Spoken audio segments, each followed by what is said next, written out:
तर नमस्कार मंडळी, कशा आहात तुम्ही? माझ्या ब्लॉगमध्ये तुमचं सगळ्यांचं मनापासून स्वागत आहे. आज मी आले माझ्या जुन्या घरी. आज्या सासूचे डोळ्याचं ऑपरेशन झालं आहे म्हणून त्यांना मी डबा घेऊन आले. माझी सासू मुंबईला गेलेले आहेत म्हणून मी त्यांना आज डबा घेऊन आलेले आहे. हे बघा माझं जुनं घर. माझे 2 पोरी, एक 3 वर्षाची आणि एक 2 वर्षाची असताना मी 4 वर्ष ह्या घरात दिवस काढलेले आहे. तर खूप आठवणी आहे आणि खूप छान वाटतं आहे. आणि रानात घर आहे, बघू शकता गवताचे वाफे आहेत. हे इथून गवत जात आहे, म्हशीला वगैरे गवत कापून येतात. ह्याच्यावर म्हैस निर्भर आहे, म्हशीवर की दूधवाले निर्भर आहेत. तर मी आता डबा वगैरे घेऊन आलेले आहे, बघू शकता तुम्ही. मी डबा वगैरे घेऊन आले. डोळ्यांचं ऑपरेशन झालेलं आहे त्यांचं. आणि त्याच्याचबरोबर इथं पाऊस आल्यावर पत्र्यामध्ये खूपच थंडी वाजते म्हणून मी आज त्यांना स्वेटर पण घेऊन आले. तर चला तर त्यांना हात जाऊ म्हणून ते वाट बघत झोपलेले आहेत, बघू शकता तुम्ही. डोळ्याचं ऑपरेशन झालेलं आहे तर डोळ्या चष्मा घालतात, पण झोपेत असल्यामुळं ते चष्मा घातलेले नाही. तर असं आहे हे माझं जुनं घर. इथं मी गॅस किचन वट्टा पण होता, पण ते खूप उंच असल्यामुळं आणि टिकत नव्हतं म्हणून कोणाच्या तर पायावर पडेल म्हणून आम्ही असं गॅस ठेवतो. बघा असं हे असं दरवाजा आहे. इकडं एक पाठीमागं दरवाजा आहे, रॅक वगैरे असं हे घर आमचं. त्यावेळी खूप छान होतं. असं टी व्ही वगैरे, जुनं टी व्ही आहे पण सध्या चालू नाही आहे. असं हे बैठे रूम तिकडं आणि हे किचन. आणि परत हे असं बाहेर अंघोळीला, कपड्याला वगैरे असं आहे. आणि इथं पण चूल आहे. चूल भिजतं आहे म्हणून त्याच्यावर झाकून ठेवतो आम्ही. असं पाणी वगैरे भरून 6 दिवसाला पाणी येते, तर असं पाणी वगैरे भरून ठेवावं लागते. असं सगळं पाणी 6 दिवसाला पाणी येतं आहे म्हणून. आणि इथं हे असं चूल झाकून ठेवावं लागते. सकाळी आम्ही पाणी वगैरे तापवतो तर असं. आणि इकडं पाठीमागं MSCB आहे. तर इकडं असं गवताचे वाफे आहे. हे गवत म्हशी त्यांना खूप उपयोगाला आहेत. हे सगळं असं आत्ता पडलेलं आहे, वाऱ्याने वगैरे पडलेलं आहे. तुम्ही बघू शकता हे वाऱ्याने वगैरे पडलेलं. पहिलं असं नव्हतं. हे असं पूर्ण असं आंघोळीसाठी वगैरे असं उंच होतं. हे पत्रा वगैरे आम्ही नसल्यामुळं ना असं पडले. आता ते नीट करणार आहे. तर इकडं पण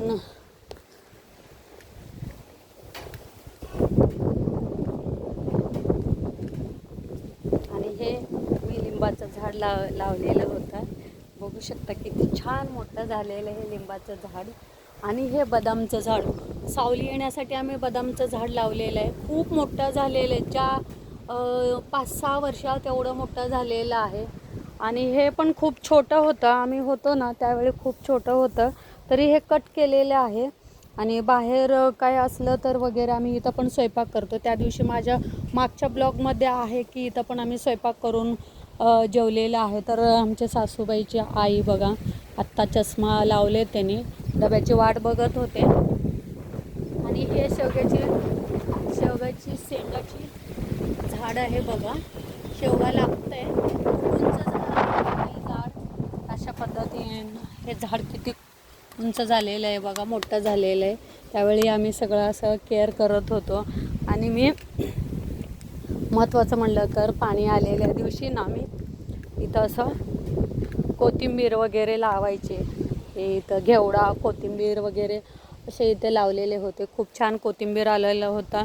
आणि घेवडा तर एवढा पसरलेला होता ना, एक टोपलीभर घेवडा निघत होतं. पूर्ण असं पत्र्यावर पसरलेलं होतं. एवढं छान घेवडा आलेला होता ना, श्रावणी घेवडा म्हणून म्हणतात. आणि आत्ता पण आम्ही इथं शेवग्याचे झाड लावलेले आहे. आणि जास्वंद मला फुलं लागतात म्हणून जास्वंद हे छान असं फुटलेलं आहे, बघू शकता तुम्ही छान असं. आणि हे फुटलेले नाहीत, हे छान उगवत आहे. अशा पद्धतीनं आम्ही असं रानात राहत होतो. इथं सतत म्हणजे गवत काढण्यासाठी लोक येत राहतात. म्हशी त्यांना गवत घेऊन जातात, बघू शकता तुम्ही. तुम्हाला मी झूम करून दाखवते.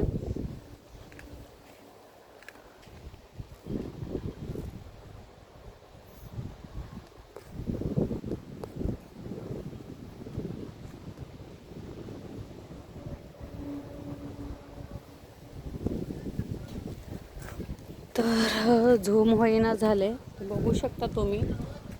तिथं गवत काढायला लागलेत गवत, आणि हे बैलगाडी आलेले त्या गाडीमध्ये ते गवत घालून घेऊन जातात आणि तिथं गवत कापायला लागल्यात. हे म्हशीला गाईला भरपूर दूध येते म्हणून हे गवत, नुसतं गवतासाठीच हे रान आहे, बाकी काही पिकत नाही आहे. ड्रेनेजच्या पाण्यावर हे गवत येते आणि खूप असं दूध येते. तर अशा पद्धतीने हे माझं जुनं घर.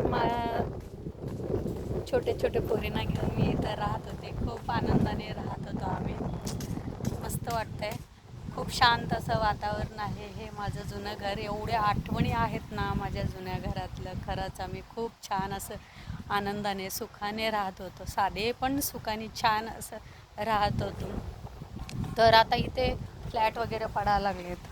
हे बघू शकता, मोठे मोठे बिल्डिंग व्हायला लागलेत, फ्लॅट वगैरे पडायला लागले. तिथं मोठमोठे घरं झालेले आहेत, रो हाऊस झालेले आहेत. आता खूप छान असं वातावरण, आणि हे खूप असं चिखल व्हायचं, चालायला वगैरे येत नव्हतं. म्हणून आता आम्ही, चिखल खूप होत आहे म्हणून आम्ही आता पोरींच्या शाळेजवळ राहायला गेलेलं आहे. आम्ही पोरींचे शाळा लांब होतं इथून, म्हणून आता पावसा पाण्यात रानाचं वातावरण आहे आणि रानाचा रस्ता आहे म्हणून खूप चिखल होतं इथं. म्हणून आम्ही सिटीच्या जवळ गेलेलं राहायला, म्हणजे इथनं जेणेकरून इथं यायला जायला रस्ता खूप त्रासदायक आहे. आणि पाऊस पडल्यावर ना खूप चिखल होते, गाड्या वगैरे जाऊ शकत नाही, येऊ शकत नाही, त्याच्यामुळं रस्ता बंद होते. मग शाळेला वेळ होते, शाळेवर वेळेवर पोचत नाही, म्हणून आम्ही आता गावात राहतो.